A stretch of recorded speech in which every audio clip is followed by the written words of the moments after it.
5월 달은 1년 12달 중에 행사가 가장 많은 달입니다. 5월 1일은 근로자의 달이고 5월 5일은 어린이날, 또 5월 8일은 어버이날, 또 5월 15일은 스승의 날, 5월 19일은 성년의 날, 또 5월 21일은 부부의 날입니다. 그래서 이제 5월은 가정의 달이라고 하는데, 이렇게 국가적으로 가정의 달로 지키는 것은 우리 대한민국 모든 국민들이 가정의 소중함을 더욱더 인식하고, 그래서 5월 한 달 동안이라도 더욱더 가족들을 위해서 시간과 물질과 또 사랑과 관심을 더욱더 베푸는 그런 이제 한 달을 보내기 위해서 5월을 가정의 달로 지키고 있습니다. 오늘은 무슨 예배를 드리죠? 어린이 주일 예배로 드리는데, 언제부터 어린이 주일 예배를 드리게 되었느냐? 1856년 미국 유니버셜리스트 교회의 네오날드 목사님이 이제 그때 당시, 지금은 아이들이 굉장히 소중하고 또 가정이나 사회적으로 또 국가적으로 이제 어린 아이들이 굉장히 존귀한 대접을 받는데, 1850년대는 우리나라도 마찬가지고 미국도 마찬가지고 어린이들이 이제 가정마다 8명, 10명, 많이 낳는 가정은 15명씩 이렇게 자녀를 낳았기 때문에 이제 어린이들이 소외당하는 이런 부분의 안타까움을 가지고 이 네오날드 목사님이 어린이 주일을 좀 이렇게 만들어서 어린이들을 위해서 예배를 드렸으면 좋겠다, 이런 이제 소망을 네오날드 목사님이 갖게 되었습니다. 그래서 네오날드 목사님이 6월 둘째 주일을 그 교회에서 어린이들을 위한 예배 프로그램을 만들어서 아동 중심으로 예배를 인도했던 것이 어린이 주일의 출발이 되었습니다. 미국 감리교회가 1868년도에 6월 둘째 주일을 어린이 주일로 제정을 해서 이제 그 어린이 주일 예배를 드리기 시작을 했고, 이제 이런 운동들이 점점 퍼지면서 1883년에는 미국의 전국 교회들이 6월 둘째 주일을 어린이 주일로 지키기 시작을 했습니다. 미국은 지금도 어린이 주일이 언제냐? 6월 둘째 주일이 미국에서는 어린이 주일입니다. 우리나라는 미국 선교사들이 1885년에 한국에 들어와서 이제 교회를 세우고, 그다음에 이제 교회에서 이제 교회 학교를 하면서 우리나라도 처음에는 6월 둘째 주일을 어린이 주일로 지켰습니다. 우리나라는 소파 방정환 선생님, 여러분들 방정환 선생님 얘기 들어보셨죠? 이 방정환 선생님이 1922년 색동회를 설립을 하고 5월 1일을 어린이날로 제정을 하고 이제 지키었습니다. 이걸 잘 몇 년 동안 지켜오다가 우리나라가 일제 통치를 받으면서 1939년에 5월 1일 어린이날 지키는 것이 일본에 의해서 중단을 당했습니다. 그러다가 해방이 이제 1945년에 해방이 되고 1946년 국가 법령으로 5월 5일을 어린이날로 정했고 국가 공휴일로 그때부터 지키게 된 것입니다. 그래서 이제 우리 한국 교회도 원래는 이제 6월 둘째 주 어린이 주일 예배를 드리다가 국가적으로 5월 5일을 어린이날로 정해서 이제 공휴일로 지켰기 때문에, 그래서 이제 어린이 주일 예배를 우리 한국 교회가 이제 6월 둘째 주에서 1956년도부터 이제 5월 첫째 주일로 이제 어린이 주일로 변경을 해서, 그래서 오늘 우리가 무슨 예배를 드린다? 어린이 주일 예배를 드리고 있습니다. 지구촌의 모든 나라들이 어린이날 또 어린이 주일을 제정해서 지키는 목적은 인류 역사를 통해서 무엇을 깨달았느냐? 어린이들의 중요성을 깨달았습니다. 국가의 미래, 사회의 미래, 가정의 미래, 교회의 미래가 누구에 의해서 결정되느냐? 어린이들에 의해서 결정이 되어집니다.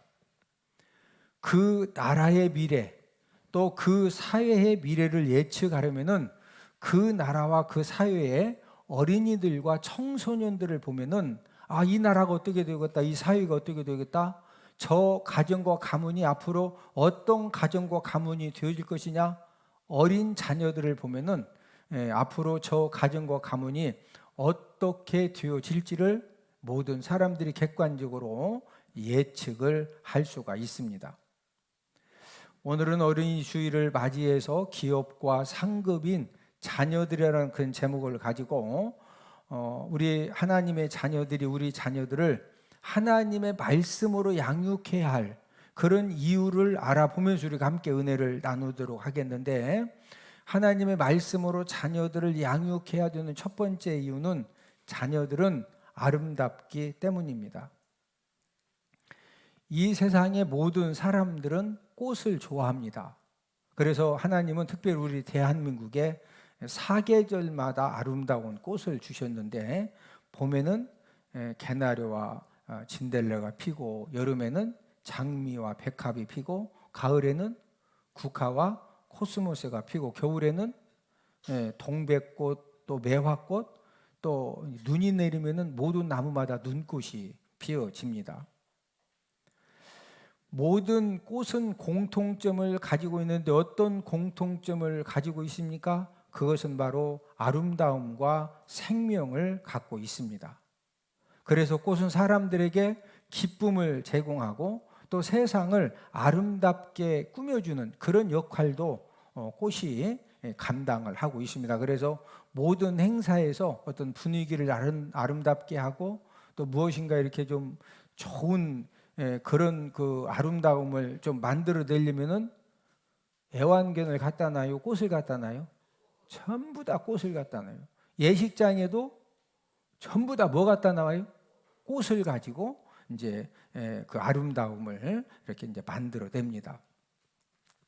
사회학자들은 어린이를 어떻게 정의했느냐? 가정과 사회의 꽃이고 화초이다, 이렇게 정의를 했습니다. 왜 그러느냐면은 어린이들이 가는 곳마다 또 아름다움이 넘쳐나고 기쁨이 넘쳐나고 또 그 어린 아이들이 이제 부모님, 조부모님에게 살맛을 공급해 주기 때문입니다. 히랍 신화에 이런 이야기가 있는데, 하나님의 천사들에게 이제 그 인간 세상에 내려 이제 보내면서 너희들이 세상을 다니면서 가장 아름다운 것을 구해오는 천사에게 상을 주겠다, 이렇게 이제 하나님이 이제 천사들을 내려 보내면서 이제 말씀하셨습니다.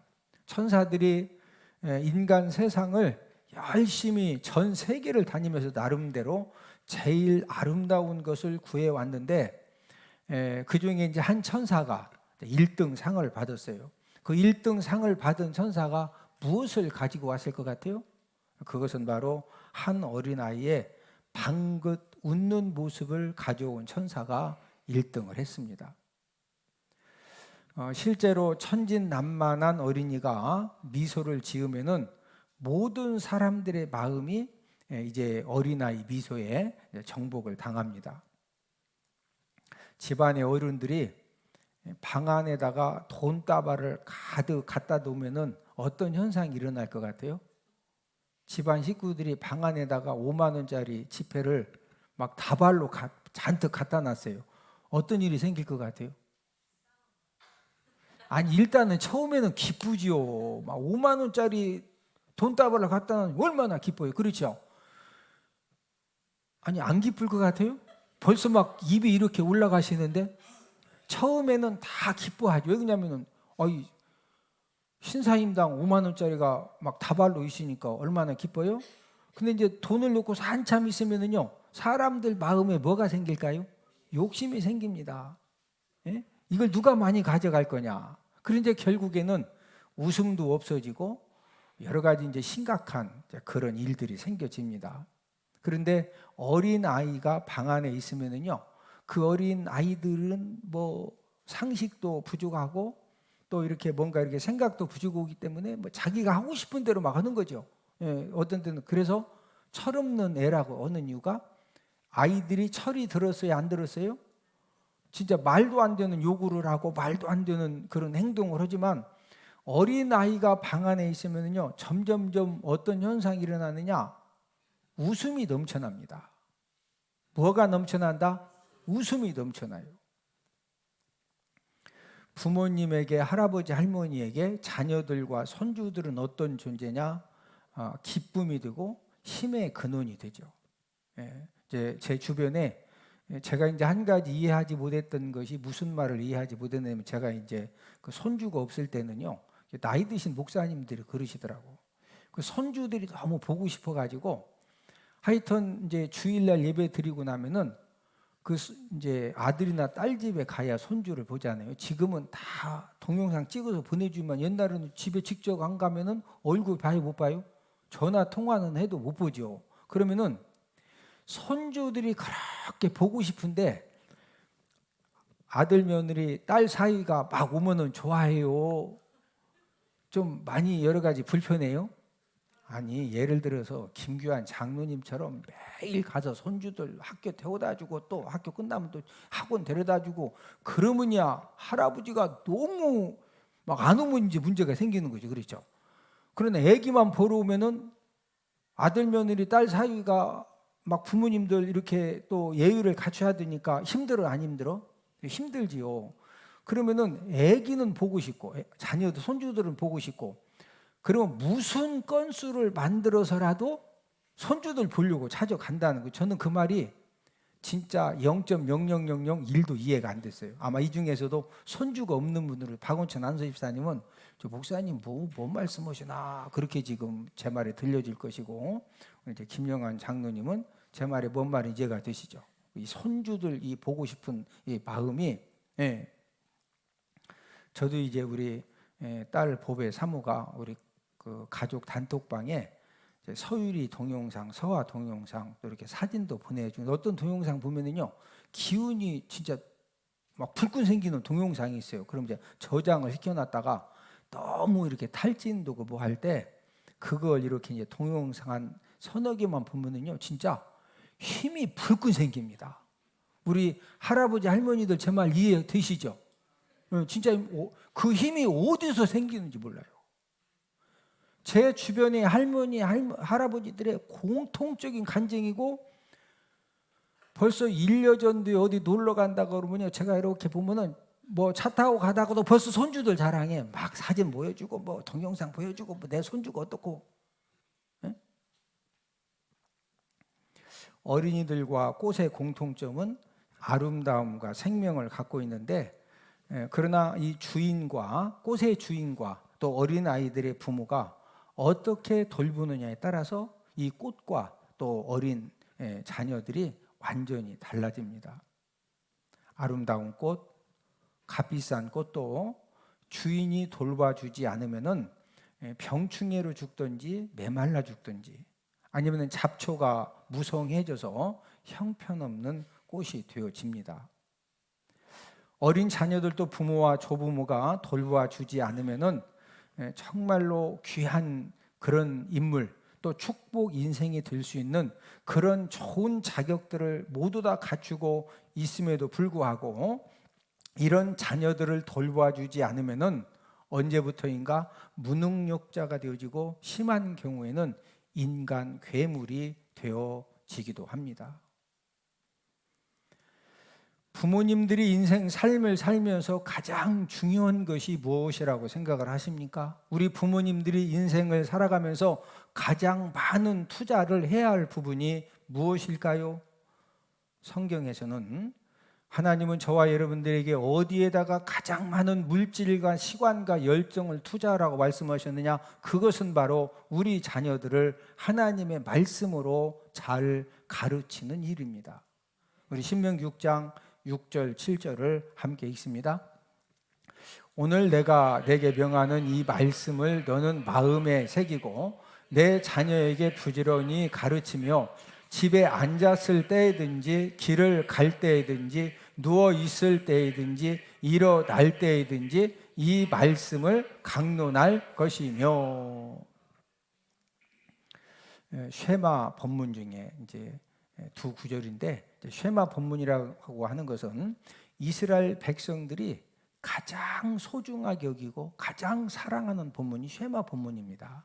그래서 자녀들이 태어나면은 가장 먼저 암송시키는 말씀이 바로 이 쉐마 본문인데, 내 자녀에게 하나님의 말씀을 부지런히 가르치는데 집에 뭐 했을 때도 자녀들하고 집에 앉아있으면 뭐 가르쳐라? 말씀 가르쳐라. 또 자녀들하고 길을 가게 되면 자녀들에게 뭐 가르쳐라? 말씀 가르쳐라. 또 자녀들하고 함께 누워있으면 자녀들에게 뭐 가르쳐라?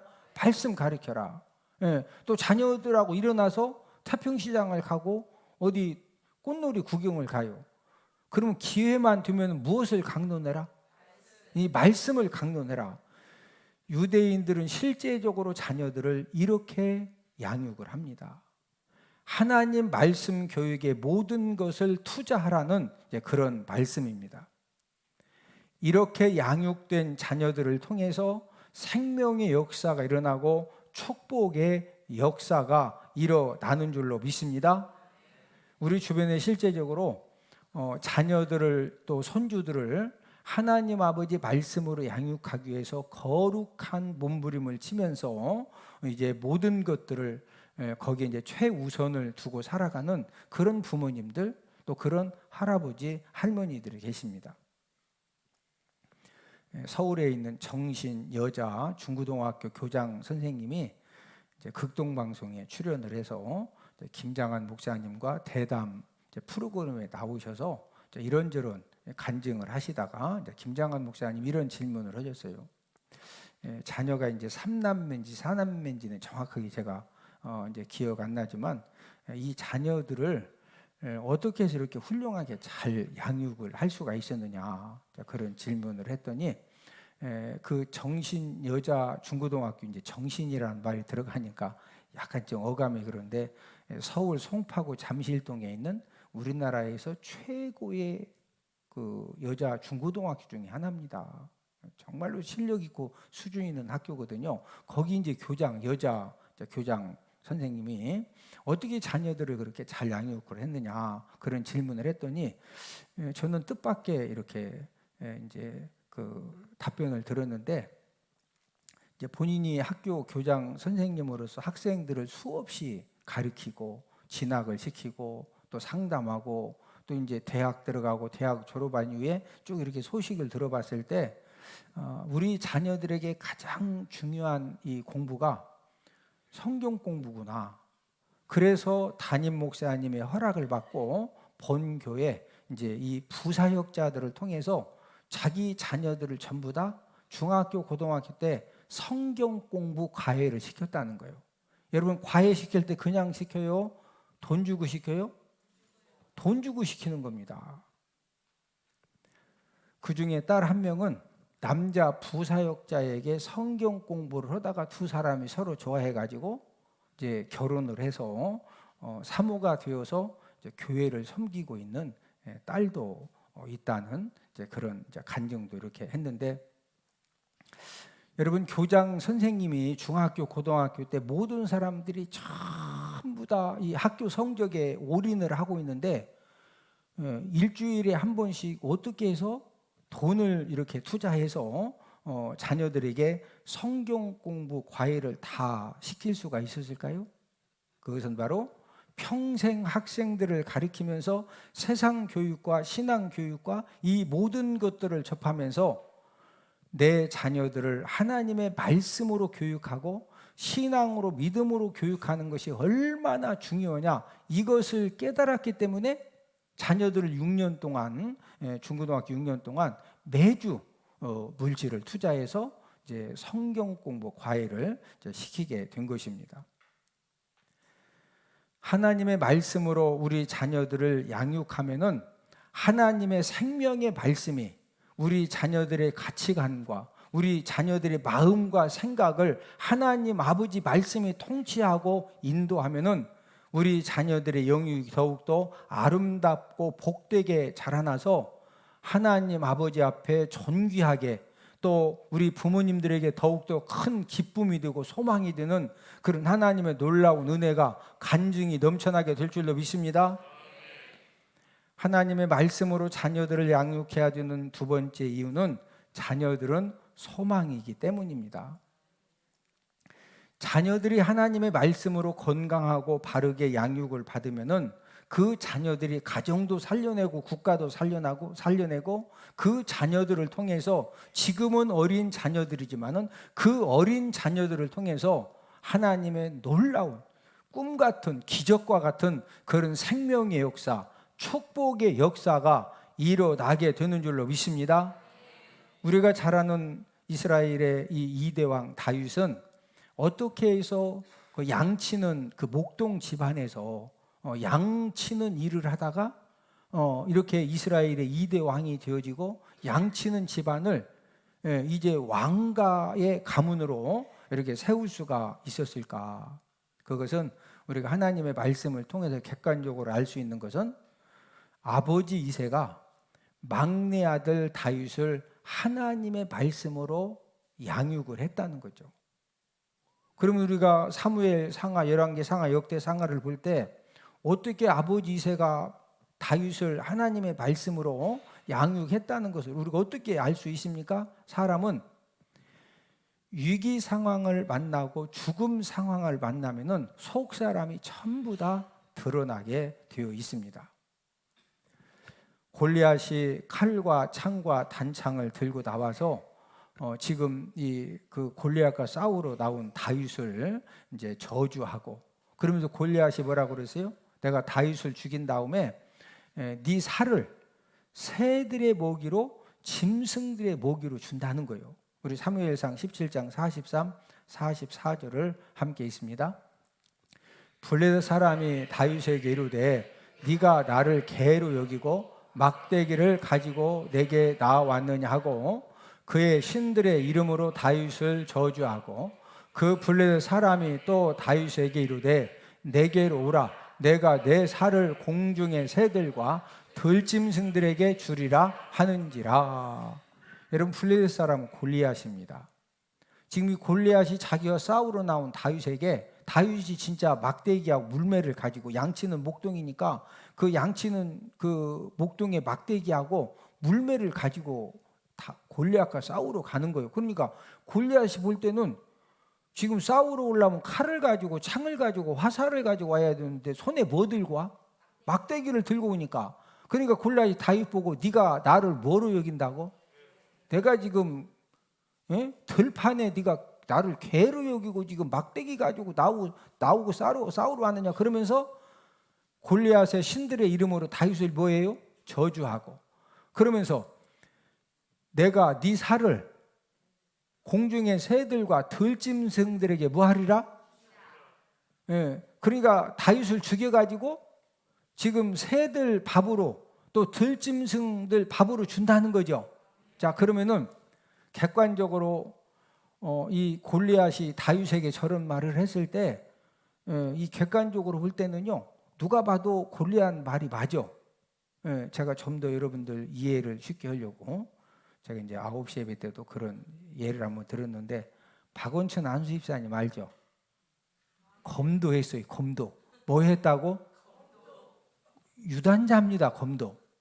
근데 박원천은 안수 집사님하고 주한이하고 지금 막 진짜 목숨 걸고 싸움을 하는 거예요. 근데 박원천 안수 집사님은 칼과 창과 단창 막 진짜 한번 휘둘르면은 지금 뭐 말 목도 다 자르는 그런 막 검도 유단자니까. 근데 주한이가 막대기 하나 들고 뭐 박원천 안수 집사님하고 아니 그냥 장난으로 싸우는 것이 아니라 진짜 목숨 걸고 싸운다 그러면 봐도 객관적으로 누가 이겨? 주한이는 초등학교 1학년입니다. 누가 봐도요 박원천 안수 집사님이 이기죠. 골리앗하고 다윗하고 싸울 때 누가 봐도 골리앗이 무조건 이깁니다. 왜? 그 당시에 키가 2m 80이 넘어 2m 30만도 넘어무지였는데 키가 2m 80이 넘고 최고로 무서운 칼과 창과 단창을 딱 들고서 누가 봐도 칼 한 번만 딱 휘둘리면 막대기 들고 온 다윗 목은 그냥 댕강입니다. 자, 지금 다윗이 사느냐 죽느냐 하는 그런 절박한 상황 가운데에서 어떻게 했느냐? 우리 사무엘상 17장 45절을 함께 읽습니다. 다윗이 블레셋 사람에게 이르되 너는 칼과 창과 단창으로 내게 나아오거니와 나는 만군의 여호와의 이름 곧 내가 모욕하는 이스라엘 군대 하나님의 이름으로 내게 나아가노라.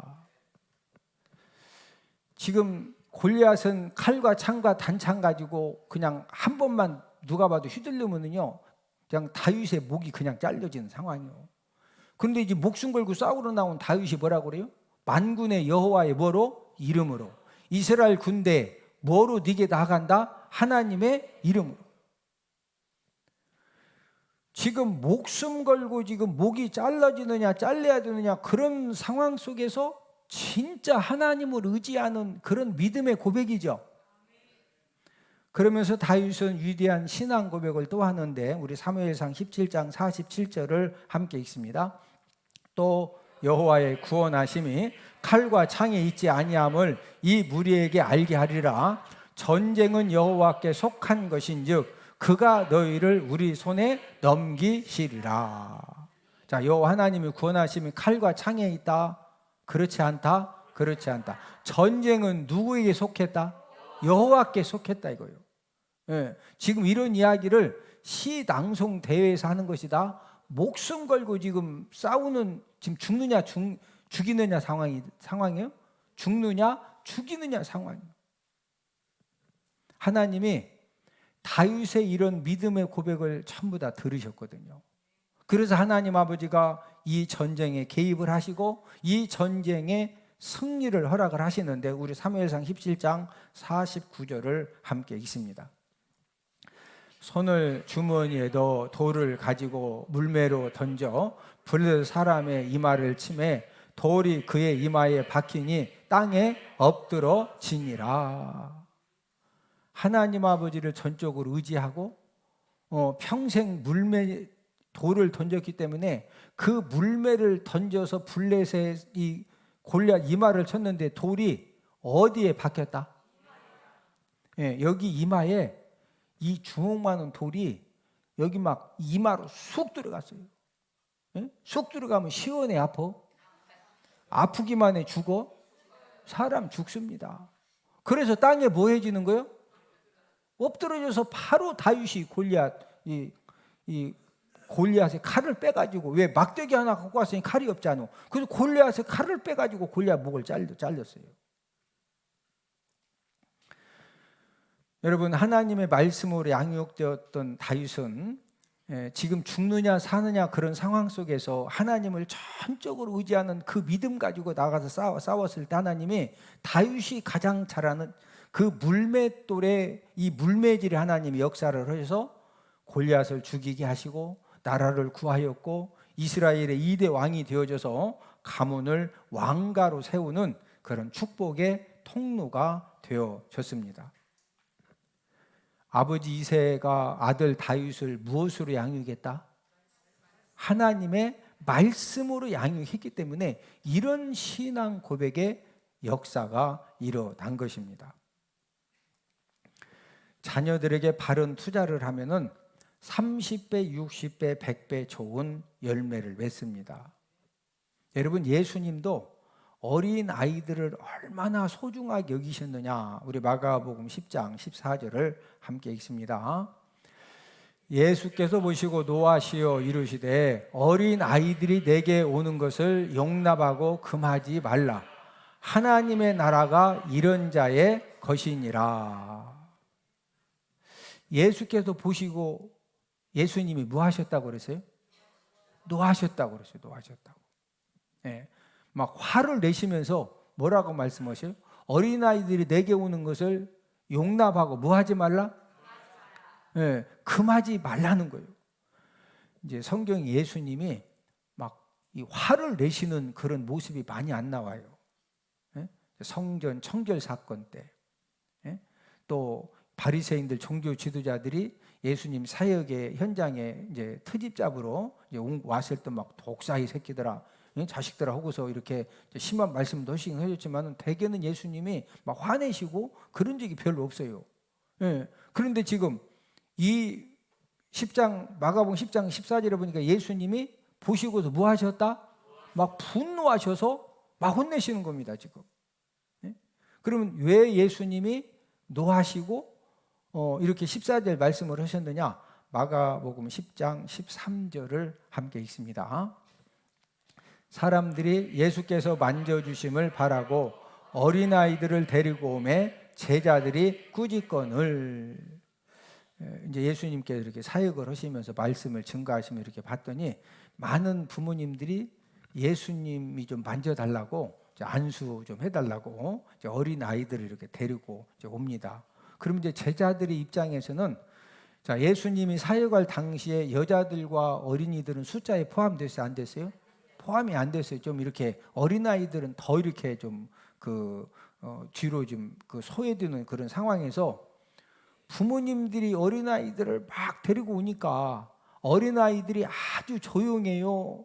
막 시끄럽고 천방지축이죠. 그러니까 이제 제자들은 잘해보자고 아니 왜 애들을 데려가지고 지금 어른들도 다 지금 안수기도를 못 오는데 아니 애들은 왜 데리고 왔느냐 하고서 막 제자들이 꾸짖으니까 그걸 보시고서 예수님이 막 분노하셔서 마가복음 10장 14절 말씀을 하신 겁니다. 우리 마가복음 10장 14절 한 번 더 읽습니다.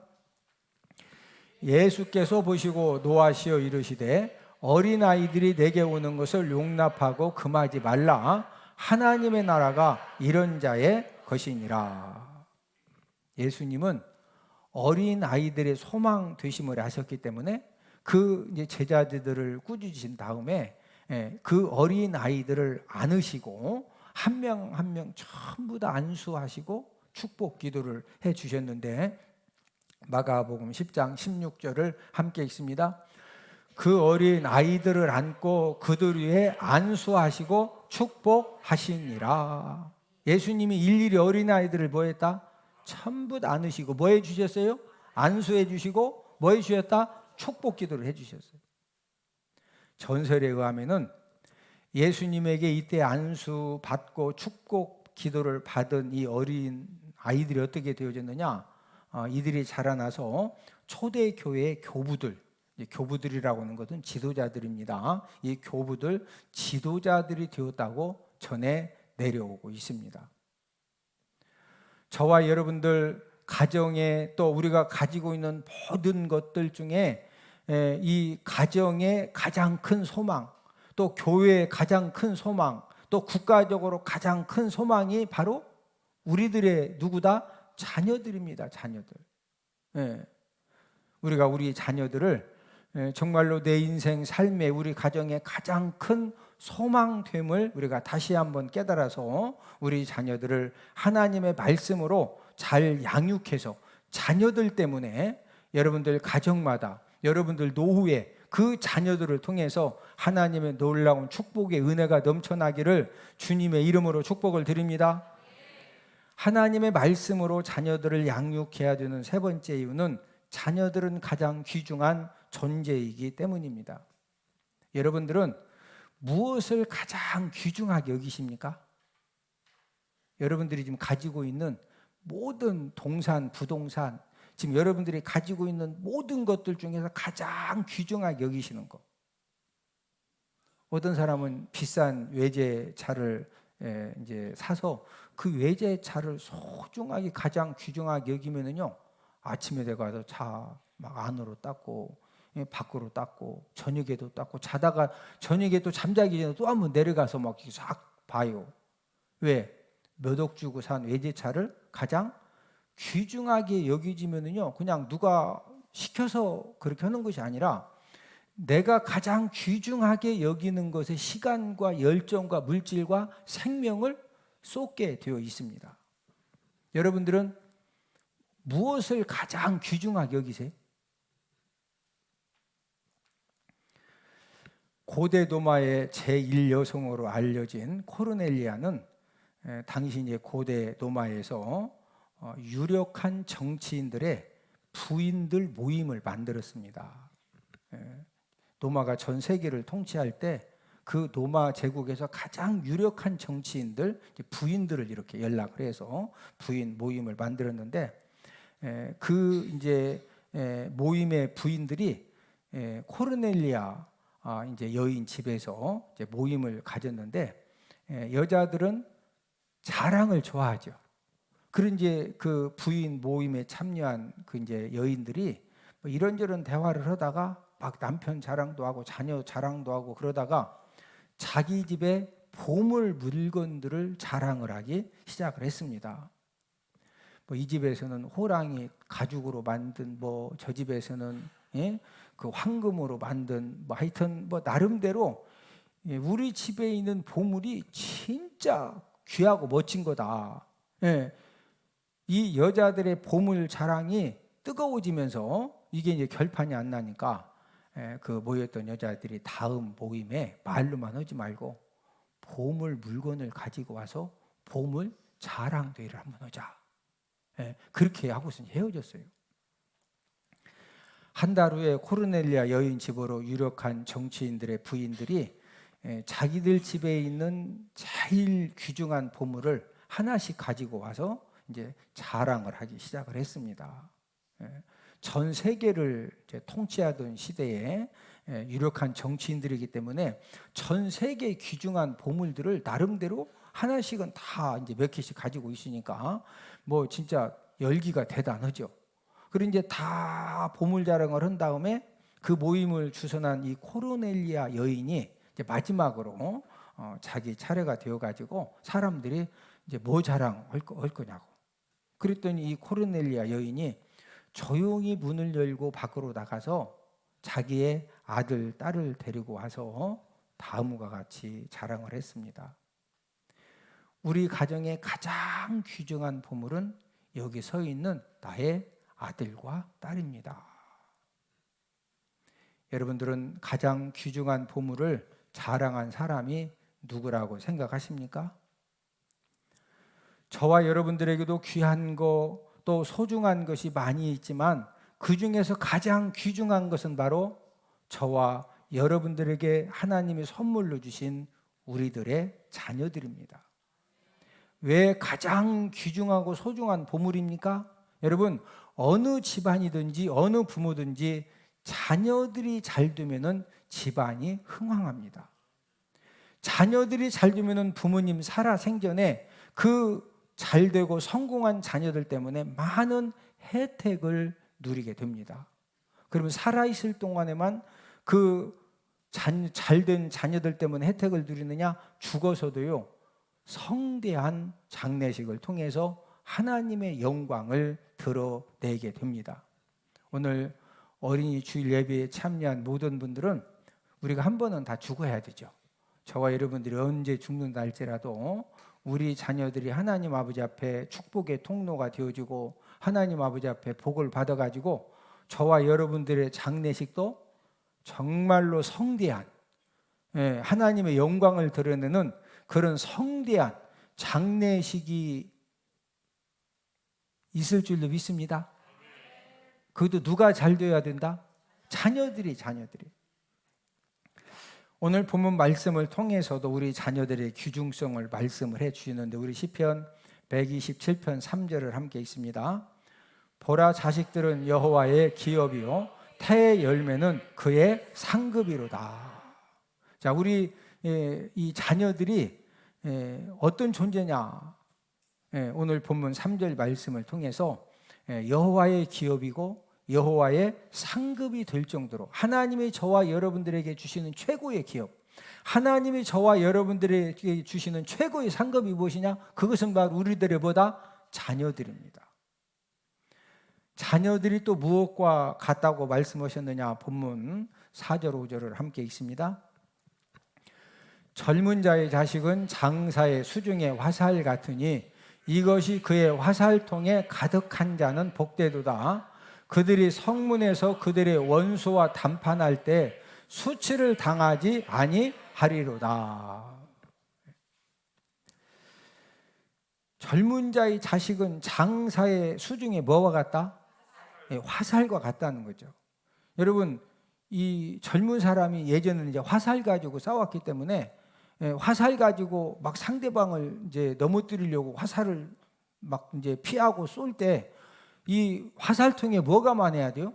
화살이 뭐 만에 한 번이라도 더 쏠 수가 있는 거죠. 우리 자녀들은 어떤 이제 하나님의 복입니까? 하나님이 주신 최고의 기업이고 상급이고 화살이 된다는 거죠. 이렇게 귀중한 자녀들을 하나님 아버지가 어떻게 양육을 하라고 하셨어요? 제가 앞에서도 한 번 더 말씀을 드렸지만은 쉐마 본문을 통해서 우리에게 어떤 기준을 말씀을 해주셨죠. 우리 신명기 6장 6절 7절을 한 번 더 읽습니다. 오늘 내가 네게 명하는 이 말씀을 너는 마음에 새기고 내 자녀에게 부지런히 가르치며 집에 앉았을 때든지 길을 갈 때든지 누워 있을 때든지 일어날 때든지 이 말씀을 강론할 것이며. 우리가 우리 자녀들을 이렇게 양육을 하되 무엇으로 가르치고 양육하는 일에 생명 걸어라? 하나님의 말씀입니다. 하나님의 말씀. 21세기에 두드러진 특징 두 가지를 든다면은 갈수록 가치관과 인생관이 혼탁해져 가고 있습니다. 3년 전의 가치관이 오늘날 다 오르냐? 오름에도 불구하고 이 사회적인 분위기 자체가 그게 아니라는 거예요. 예? 여러분, 최고의 문제가 무엇이냐? 갈수록 가치관과 인생관이 혼탁해지기 때문에 우리 자녀들도 뭐가 옳은 거고 뭐가 그른 건지 이게 나중에는 이게 구분하기가 쉽지가 않아지는 거예요. 그래서 계속적인 뉴스를 통해서 우리가 접하는 것은 경악할 사건들이 왜 이렇게 차고 넘치느냐? 그것은 가치관과 인생관이 변질되고 혼탁해졌기 때문에 이런 결과들이 나타나는 것입니다. 어떤 사람들이 앞으로 확실한 인생의 성공자가 될 수가 있느냐? 건강한 가치관과 인생관을 소유한 사람들이 앞으로는 이 성공하는 시대가 되어졌습니다. 여러분, 이제 컴퓨터 발달을 뛰어넘어서 챗 GPT가 개발되면서 지금은 AI가 지식 강자로 부상을 했습니다. 여러분, 챗 GPT AI보다 더 똑똑한 사람은 이 세상에 없습니다. 사람 100명이 10년 해야 되고 챗 GPT는요 1분이면 딱 끝내버려요. 자료 정리를. 예? 의사 선생님한테 처방 받는 것도 의사 선생님이 차트를 막 며칠 봐야 되는데 그냥 이 챗 GPT가요 거기에 대한 최고로 좋은 처방 약을 그냥 바로 1분 내로 딱 처방을 내려줍니다. 예? 이런 세대에 저와 여러분들이나 우리 자녀들이 정말로 축복된 그런 사람으로 세워지고 또 만들어지는 비결이 뭐냐면은 우리가 우리 자녀들을 하나님의 말씀으로 잘 양육해서 우리 자녀들이 건강한 가치관, 건강한 인생관만 가지고 있으면은요 공부를 조금 못하고 또 IQ가 조금 이렇게 모자라도 AI 도움을 받으면은요 무엇든지 할 수가 있어요. 근데 중요한 것은 그 좋은 AI, 챗 GPT 이런 앞으로 이제 챗 GPT보다 더 좋은 그런 AI가 나오는데 가치관이 잘못되고 병들면은 그거 가지고 좋은 선하게 쓴다. 잘못 쓸 수가 있다.